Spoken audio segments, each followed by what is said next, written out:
Hello, what's up mga idol? Welcome ulit sa panibagong video. And for today's video, ayan, i-review natin ng isa sa sobrang mura na smartphone ngayon 2026, which is itong Nubia V80 Max. Ito na kaya ang perfect smartphone para sa inyo. Tara, pag-usapan natin.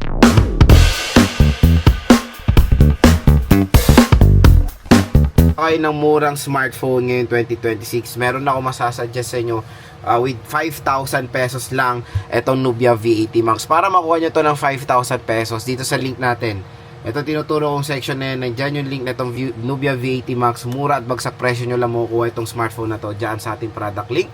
So grab your chance na makuha itong Nubia V80 Max sa murang halaga lang. So itong smartphone na to ay kumbaga when it comes sa SRP malayo, 9,000 pesos. Launch price niya is 6,500 pesos. Pero yun nga ngayon, pwede nyo na lang makuha ng nasa 5,000 pesos. So very affordable itong Nubia V80 Max. And when it comes sa kanyang screen size, napakalaki, 6.9 inches IPS LCD display to with the resolution of HD Plus 720p. So the sad part lang dito is naka-notch display siya. Pero all goods naman yung kanyang refresh rate dahil naka 120Hz screen refresh rate po itong smartphone na to. Ayan. Ay 120Hz for smoother animation tayo dito sa Nubia V80 Max.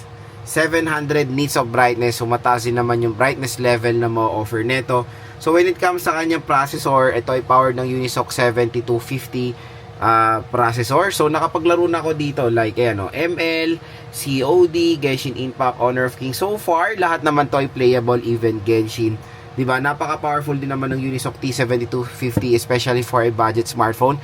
Ang maganda kasi dito kaya gumanda rin yung performance niya is doon sa RAM. Ang RAM nito is 8GB of RAM and 128GB of internal storage. So 128 lang to storage na to, kaya 4 games lang ating na-install kasi grabe, ang full resources ngayon ng WUWA 50GB tapos 40 yung parang partial. Ang laki na.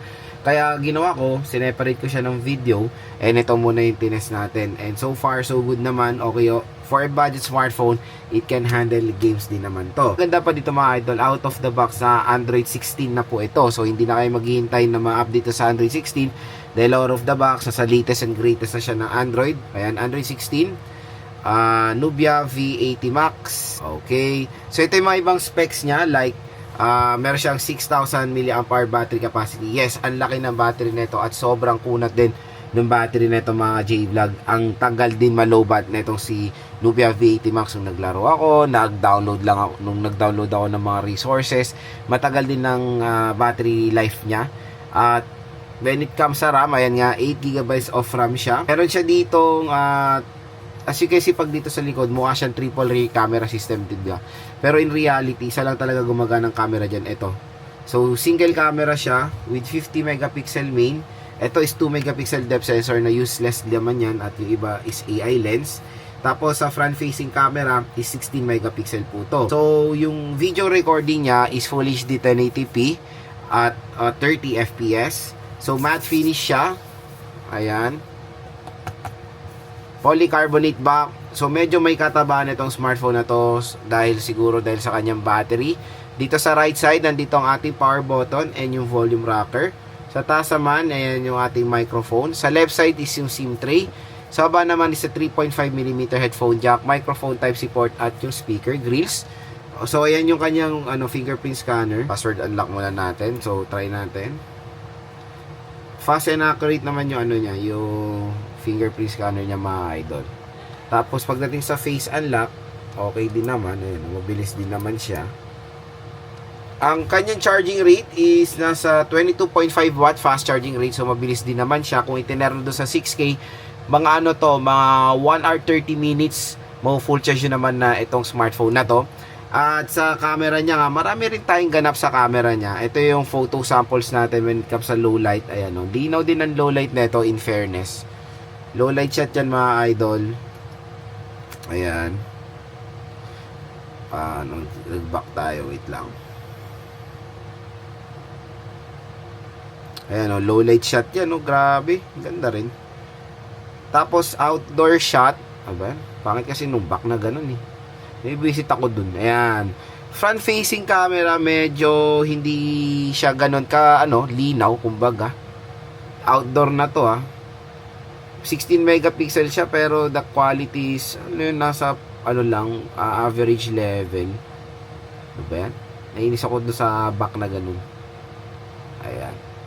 Ito yung rear camera niya. It is 50 megapixel siya. Pero parang to be honest, parang grainy siya pag zoom. Ayan, 'di ba? Parang grainy. So, kumbaga when it comes sa camera niya, 50 megapixel siya pero nasa average level lang yung camera quality niya. Ang maganda pa dito sa Nubia V80 Max, it is IP64 water and dust resistant. So, meron siyang protection sa water. Again, hindi po ito pwede masubmerge sa tubig. Pwede lang siya, kunyari, ginawa niyo itong navigating tool, natalsikan siya ng tubig, ayan, pwede yan given, pero ayan, nakapatong siya, natapulan ng tubig, accidental spillage, all goods yung ganyang protection. Pero pag sinubmerge sa water kahit isang minuto lang, there's a possibility makukompromiso yung loob nito. So again, maganda naman na may protection siyang IP64 sa ganyang presyo na 5,000 pesos. So definitely isa to sa pinaka maganda rin na smartphone na pwede nyo ma-purchase ngayon 2026. Yung Nubia V80 design, iPhone Pro Max ang kanyang kamukha. Tapos dito is Samsung naman, di ba? Ayan, Ewan ko, biglang nag-phase out yung yung Nubia V80 design at eto na sila nag-focus, which is eto naman ang maganda dito, malaking advantage niya sa kanyang presyo, yung 8GB of RAM nito. So solid kasi doon sa V70 Max, 6GB of RAM siya, advantage yan for a price tag na 3,000 to 4,000 pesos. Ito 5,000 pesos advantage niya yung kanyang RAM na 8GB na usually sa ganitong presyo ang nakikita natin 6GB of RAM or 4GB of RAM. So kung interested kayo dito sa Nubia V80 Max, yung link niya nandito sa ating video. Click nyo na yun mga idol, mura at bagsak presyo nyo lang makukuha itong Nubia V80 Max dyan sa ating video. And meron po special voucher na naghihintay sa inyo up to 1,000 pesos of additional discount yan dito sa Nubia V80 Max. So hopefully nakatulong ito sa inyong buying decision kung naghanap kayo ng mura at bagsak presyo na smartphone ngayon 2026.